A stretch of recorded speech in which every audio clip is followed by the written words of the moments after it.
Assalamualaikum warahmatullahi wabarakatuh. Alhamdulillahilladzi arsala rasulahu bil huda wa dinil haqq liyuzhirahu 'alad dini kullih wa kafa billahi syahida. Asyhadu an la ilaha illallah wahdahu la syarikalah wa asyhadu anna Muhammadan abduhu wa rasuluhu la nabiyya wa rasulah ba'da. Allahumma salli wa sallim wa barik ala sayyidina Muhammad wa ala alihi wa sahbihi ajma'in, amma ba'd. Saudara-saudaraku seiman yang dirahmati Allah dimanapun Anda berada, salah satu sebutan untuk bulan Ramadan, bulan yang sedang kita jalani saat ini, adalah Syahrut Tarbiyah, yang artinya bulan pembinaan.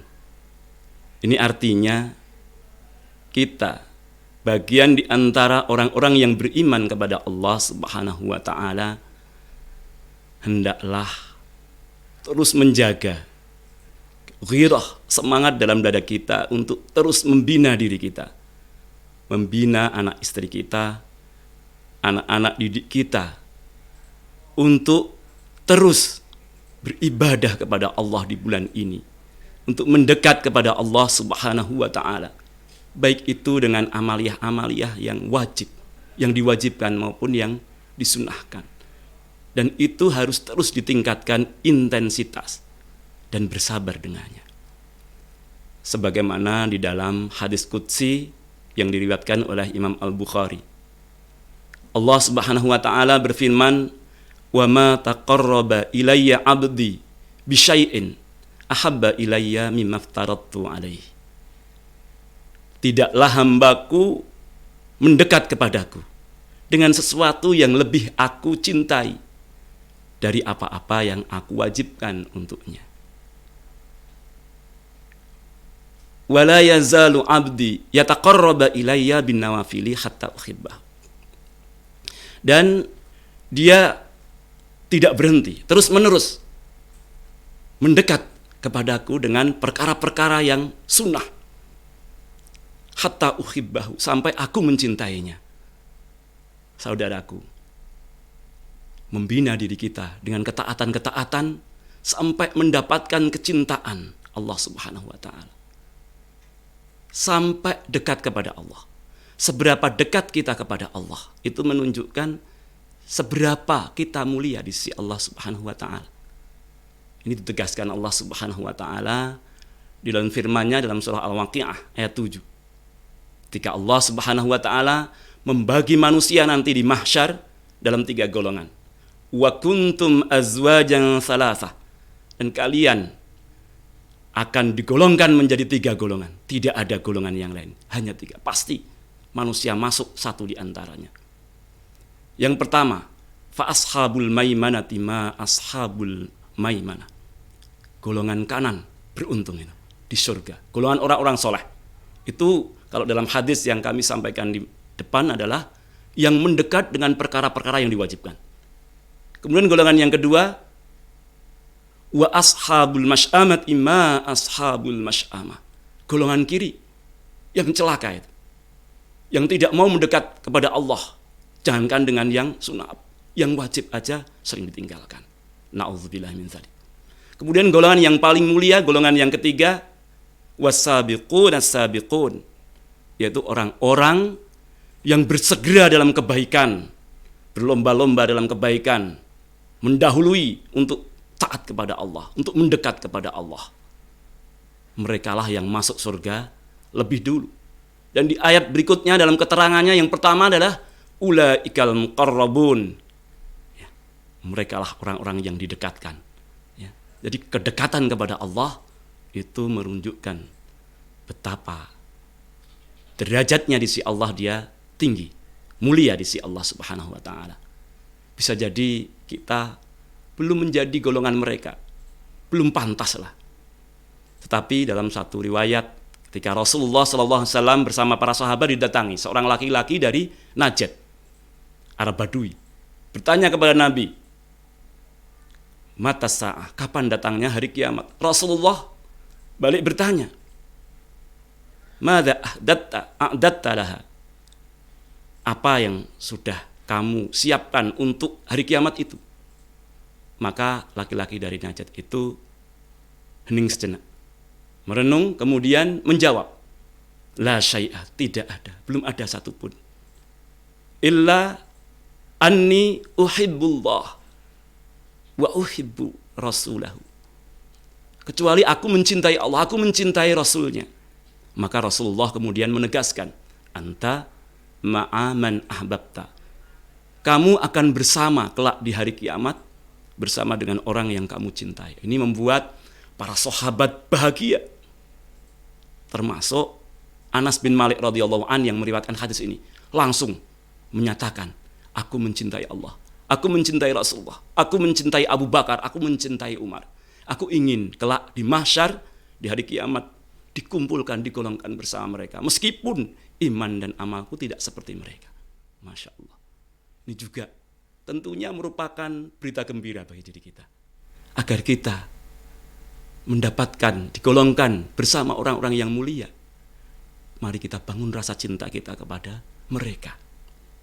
Mencintai mereka. Jangan malah membenci. Membenci mereka akan menjauhkan dari petunjuk. Sebagaimana kaum Nabi Nuh alaihissalam. Salah satu tandanya dalam surah Hud, wa antum laha karihun, karena tidak mencintai petunjuk itu, tidak mencintai Nabi Hud, tidak suka kepada pengikut Nabi Hud alaihissalam. Ya. Saudara-saudaraku yang dimuliakan Allah Subhanahu wa taala. Maka di sini pentingnya kita mencintai kebaikan, mencintai Rasulullah, mencintai para sahabat, mencintai zuriat, para ulama, dan mereka yang mendapatkan petunjuk. Para ulama kemudian memberikan penjelasan berkaitan dengan ini, memberikan petunjuk kepada kita. Tashabbahu bis-shalihin. Hendaklah kalian memirip-miripkan diri kalian dengan orang-orang yang soleh. Sekali lagi, bisa jadi kita belum soleh. Saat ini kita belum soleh. Tapi kita supaya nanti selamat di akhirat dengan bersama dengan mereka, kita berusaha memiripkan diri kita dengan mereka. Kalau kita lihat apa yang menyibukkan mereka di bulan Ramadan, Al-Quran, saudara. Al-Quran, salah satunya Al-Quran. Begitu luar biasa mereka berinteraksi dengan kitabullah, Al-Quran. Kita tidak bisa seperti mereka, memang saat ini belum bisa, tapi kita bisa memiripkan diri kita, meniru mereka semampu kita. Membaca Al-Quran itu juga termasuk mengamalkan Al-Quran. Warattilil Qur'ana tartila. Ini perintah Allah Subhanahu wa taala dalam Al-Qur'an. Berarti membaca Al-Qur'an ini mengamalkan Al-Qur'an. Insyaallah kita tidak termasuk orang yang diancam dengan Al-Qur'an. Wal Qur'anu hujjatun laka au alaika. Bisa jadi sebagai pembela, syafaat. Tapi bisa jadi sebagai membawa kecelakaan kalau kita sampai meninggalkan Al-Qur'an. Dan interaksi minimal kita dengan Al-Qur'an adalah kesungguhan. Kesungguhan kita taqarrub kepada Allah dengan bacaan Al-Quran. Dalam hadis disebutkan dalam hadis sahih Imam Al-Bukhari, Imam Muslim, bagaimana Al-Quran datang memberikan syafaat. Yang dijadikan alasan adalah mana'tuhu at-ta'am wa syahawat. Kalau puasa itu menahan dirinya dari makan dan syahwat-syahwat. Kalau yaqulul Quran, kalau Al-Quran membelanya di hari kiamat adalah dengan mana'tuhu an-nauma billaili. Aku telah menahannya dari tidur di malam hari. Jadi membaca Al-Quran yang sampai melawan tidur, melawan kantuk. Bukan ngantuk sedikit tidur, berhenti membaca Al-Quran. Bahkan dalam riwayat yang lain dikatakan, yaji'ul Quran yaumal qiyamah li sahibihi karrajuli syahid. Datang ya, Al-Quran di hari kiamat kepada pembacanya seperti laki-laki yang syahid, yang pucat, kecapean, kelelahan, kantuk. Ya. Ketika ditanya, atarifuni, kenal enggak sama saya? Tidak. Tapi kemudian memperkenalkan, ana ushiruka lailak. Aku yang telah membuatmu bergadang di malam hari. Wa analladzi uzmi'uka fi naharika, dan aku juga yang membuat kamu haus di siang hari. Tidak hanya di malam hari, di siang hari tetap membaca Al-Quran di bulan Ramadan. Ya, ini yang pembelaan yang kemudian Rasulullah bersabda, qala wa yusyafi'ani, ya. Dua pembelaan dari puasa dan Al-Quran itu diterima karena itu.